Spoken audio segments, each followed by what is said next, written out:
12 आणि 13 जुलै मराठ्यांच्या इतिहासातील सगळ्यात अवघड परंतु तितकीच पराक्रमी तारीख. सिद्धीचा पन्हाळ्याला वेढा पडला. महाराज अडकले. बाहेर पडण्याचे सगळे मार्ग बंद झाले. योजना तयार झाली. महाराज बाहेर पडले. पण यात हुबेहूब महाराज दिसणारा शिवा काशीत पडला. तरीही मराठे विशाळगडाकडे कूच करत राहिले. महाराज आणि साथीदार घोडकिंडीत पोहोचले.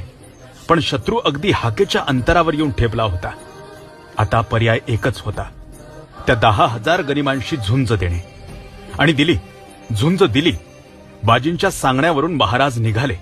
पण याच खिंडीत अवघे 300 ते 600 मावळे लढले.